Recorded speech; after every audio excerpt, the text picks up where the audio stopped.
छत्तीसगढ़ प्रदेश में 18वीं लोकसभा के लिए प्रथम चरण के चुनाव बस्तर लोकसभा से होने थे और मैं आपको बता दूं हमारे साथ में किरण देव जी हैं जो भाजपा से प्रदेश अध्यक्ष हैं और जगदलपुर सीट पर ये विधायक भी हैं। अपने बूथों पे भ्रमण का काम कर रहे हैं, वोट किस तरह से हो रहे हैं ये स्थिति पे लगातार उन्होंने नजर जो है बनाए हैं कि मतदान किस तरह से हो रहे हैं और समझने का प्रयास करेंगे आखिर क्या कुछ प्रदेश में चुनौतियां हैं और किन वादों को मोदी जी के वादों को लेकर के प्रदेश की जनता और देश की जनता मोदी जी को वोट करेगी। पहले तो सर साधना न्यूज में बहुत बहुत आपका स्वागत। आप जगदलपुर से विधायक भी हैं और पूरे प्रदेश की भी भाजपा की जिम्मेदारी है, तो किस तरह से आप देख रहे हैं इस चुनाव को? नहीं, सहज रूप से ये चुनाव मोदी जी के विश्वास के ऊपर हो रहा है।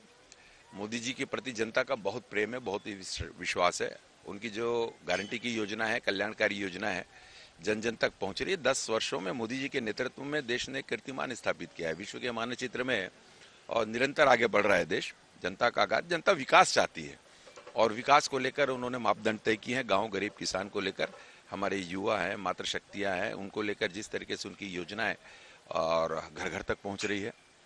और छत्तीसगढ़ सरकार बनने के में भारतीय जनता पार्टी की सरकार बनने के बाद आदरणीय मुख्यमंत्री जी ने भी जो मापदंड तय किए हैं विकास की दृष्टि से, मोदी जी की गारंटी की वे तमाम योजना है जिसकी बात हमने विधानसभा चुनाव में जनता के समक्ष की थी और वो जनता तक पहुंच गई है। निश्चित रूप से बहुत विकास 5 साल में अवरुद्ध हो चुका था जब कांग्रेस की सरकार थी और इस कारण जनता ने इसको पहचाना है और जनता चाहती है अपने घरों के सामने मूलभूत सुविधाएं मिलना, उनको अपने घरों के सामने की सड़क बन जाए, अच्छा इंफ्रास्ट्रक्चर का डेवलपमेंट हो और जो उनके लिए जो योजनाएं बनी उन तक 100% पहुंचे। तो डबल इंजन की सरकार में ये फायदा हो रहा है निश्चित रूप से और मतदाताओं में बड़ा उत्साह है। सभी जब जगह जाने का अवसर प्राप्त हो रहा है तो अच्छी भीड़ है, मतदाताओं की बड़ी संख्या कतार लगी हुई है इतनी गर्मी के बावजूद। और मैं आपके माध्यम से भी अपील कर रहा हूं कि मतदाता अपने घरों से निकलें। भाइयों बहनों से सभी से मेरा निवेदन है कि लोकतंत्र का महापर्व है और इस महापर्व में अपनी सहभागिता सुनिश्चित करें, अपना मत का प्रयोग करें, अपने मौलिक अधिकार का प्रयोग करें। अभी लगातार देखा जा रहा है प्रदेश में सरकार बदलने के बाद से नक्सलियों के भी खिलाफ लगातार कार्रवाई की गई है। शांति स्थापित करने के लिए बस्तर में क्या कुछ और करने की जरूरत है? नहीं, सरकार ने अपने दृढ़ निश्चय के साथ आगे बढ़ रही है और निश्चित रूप से इस मतदान के प्रतिशत में देखिए ग्रामीण क्षेत्रों में भी बड़ी संख्या में मतदान करने के लिए लोग निकल रहे हैं।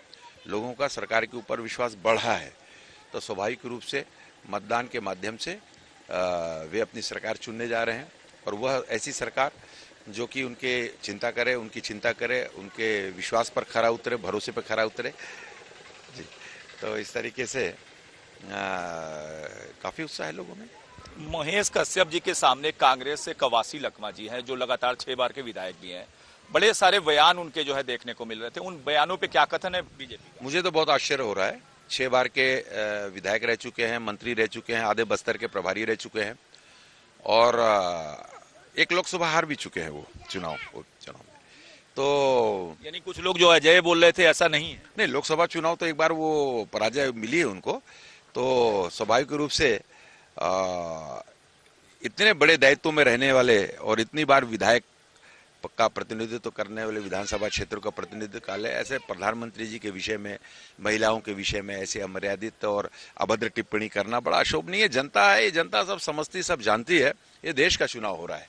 देश के चुनाव में देश के लिए क्या अच्छा है, किस तरीके से मोदी जी ने रात दिन मेहनत किया है।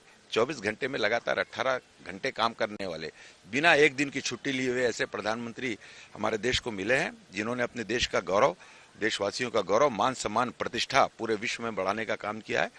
और जनता निश्चित रूप से बहुत स्नेह के साथ और बड़े विश्वास के साथ और मोदी जी को फिर इस बार मोदी सरकार चुनने की तैयारी में। तो देखिए किस तरह से किरण देव जी जो कि जगदलपुर से विधायक भी हैं और अपने विधानसभा क्षेत्र में कहीं ना कहीं जो लोकसभा का क्षेत्र है इसमें जा रहे हैं और लोगों से संवाद कर रहे हैं, उनसे हमारी मुलाकात थी। बहरहाल जनता ही जनार्दन है और आने वाले समयों में ये देखने को मिलेगा कि जनता ने जनार्दन किसको अपना चुना है। साथ